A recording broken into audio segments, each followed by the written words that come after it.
উদণ্ড বাইক ষ্টাণ্টকাৰী যুৱকৰ অভিনৱ ৰূপ ৰাস্তা এৰি এবাৰ নামিল বোকাত একাঠু বোকাত বাইক নমাই পৰিৱেশ বিনষ্ট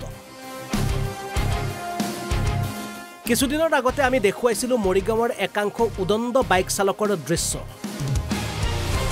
কিদৰে উদণ্ড বাইক চালকে হাহাকাৰ পৰিৱেশৰ সৃষ্টি কৰিছিল সেই সম্পৰ্কত এক প্ৰতিবেদন দেখুৱাবলৈ চেষ্টা কৰিছিল পাছত তাৰ ঠিক এদিনৰ পাছতে আহিল উদণ্ড যুৱকৰ বাইক ষ্টানৰ আন এক নতুন দৃশ্য এয়া হৈছে দৰঙৰ ধনশ্ৰী নদীৰ পাৰ আৰু ধনশ্ৰী নদীৰ পাৰৰ পানীৰ জুৱলিত ইহঁতবোৰৰ কাৰুকাৰ্যবোৰ চাওকচোন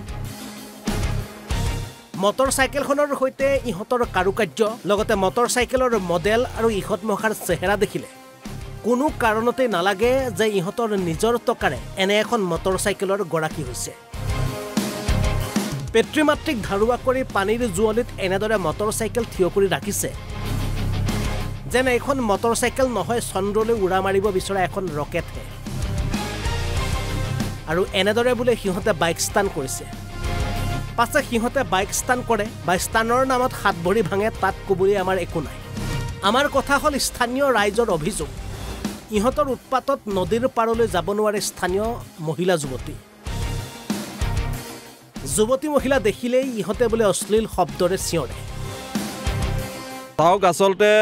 যিসকল বাইক ৰাইডাৰে ষ্টাণ্ট কৰে তেওঁলোকক আচলতে নাকি লগাব পৰা নাই প্ৰশাসন বিভাগে তাৰ জ্বলন্ত উদাহৰণ আজি মই নিজে এজন সংবাদকৰ্মী আৰু মই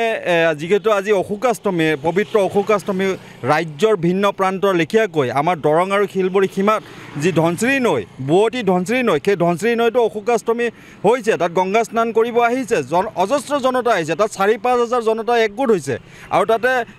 মহিলা গাভৰু ডেকা ল'ৰা সকলোৱে তাত স্নান কৰিছে বৃদ্ধৰ পৰা আদি কৰি সকলোৱে তাত স্নান কৰি আছে আৰু সেই স্নান কৰাৰ মাজত দেখা গৈছে হয়তো আপোনালোকৰ কেমেৰাই তাত আবদ্ধ কৰিছে যে নদীৰ মাজত গৈ ৪খনকৈ বাইক নদীৰ মাজত পানীৰ মাজত ৪খনকৈ বাইক তেওঁলোকে তাত